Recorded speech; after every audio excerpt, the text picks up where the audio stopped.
¿Será que este LG NanoCell Nano 77 realmente se merece el título de perdedor? De acuerdo a la encuesta que hice hace unos cuantos días atrás, aunque realmente el perdedor sería la versión con panel ADS, porque este por lo menos tiene panel UVA, por lo menos aquí en Colombia, ese tamaño de 55 pulgadas del Nano 77 2023 tiene panel UVA. El problema con LG y su tecnología NanoCell es que en la práctica realmente no hace gran diferencia, o de hecho no hace diferencia, teniendo en cuenta que la comparativa que realicé contra el UR8750, también LG, pero sin tecnología NanoCell, no percibí realmente una diferencia en cuanto a colores y tampoco en cuanto a brillo. Entonces el problema con LG es que en estos televisores el precio se incrementa solamente por decir que tienen tecnología de color NanoCell, y muchas personas, incluyendo youtubers, desde hace unos meses y años atrás han considerado que el término NanoCell es simplemente algo de marketing, porque en la práctica, como te he dicho, no hace una gran diferencia, o de hecho no hace diferencia, como si lo hace la tecnología Quantum Dots, por ejemplo en los televisores Samsung. Y es que en la comparativa que realicé lado a lado de este Nano 77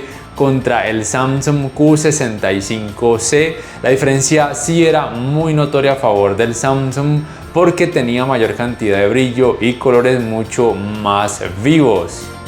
Desde mi punto de vista, este modelo no es un perdedor o no es una mala opción en general. Yo personalmente no soy fanático de altas cantidades de brillo y aprecio más el buen rendimiento en escenas oscuras, y este modelo en esa área se desempeña muy bien. Le ayuda el hecho de que tiene panel UVA y de que tiene una cantidad de brillo no muy alta.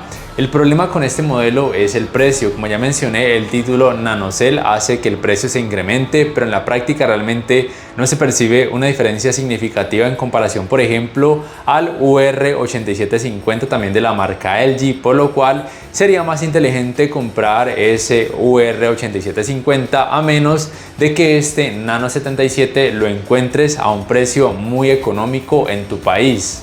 Si ese es el caso, si prefieres la marca LG, una versión con panel UVA, si prefieres los colores no tan saturados o más o menos naturales y precisos que te provee LG y que supuestamente debería proveer la marca o la tecnología de color NanoCell, entonces este modelo puede ser una buena opción a tener en cuenta.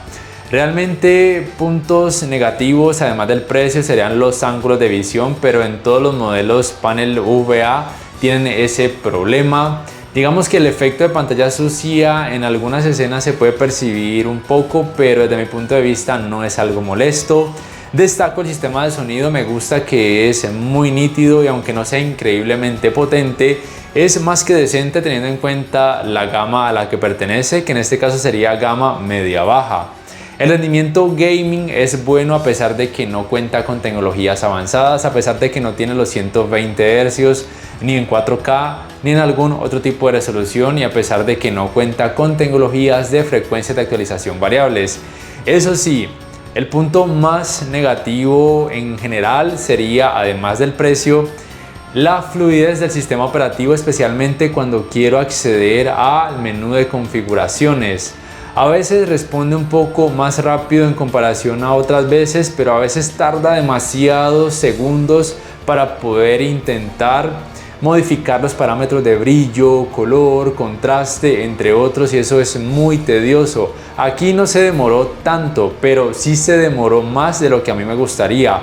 En otras ocasiones se ha demorado muchísimos segundos, casi 15 a 20 segundos, lo cual es demasiado tiempo, y créeme que en algunas ocasiones puede resultar algo muy tedioso y levemente estresante. Y en modelos LG, por ejemplo, del 2022, también de gama baja o de gama media baja, eso no pasaba. El sistema operativo era un poco más rápido. No sé si esto lo solucionen con alguna actualización de software, pero ya ha pasado casi un año y permanece prácticamente igual. Y lo mismo sucede con los televisores de gama baja y algunos otros también de gama media del 2023.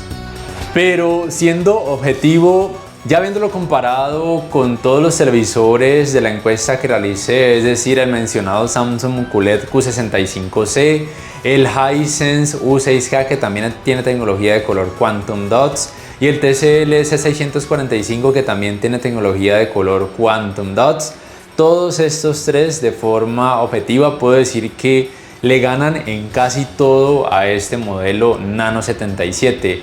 Por lo cual, digamos que si bien no lo considero un perdedor total, sí diría que no en todas las ocasiones sería la mejor opción.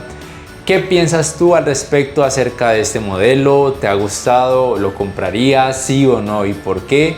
Y si este video te ha gustado, te invito a que por favor le des clic al botón like, que te suscribas a mi canal si aún no lo haces, que si puedes adquieras una membresía del canal para que accedas a beneficios extra. Además, de esa forma me apoyarías, y que actives la campanita de notificaciones para que puedas saber al instante cada vez que subo un nuevo video.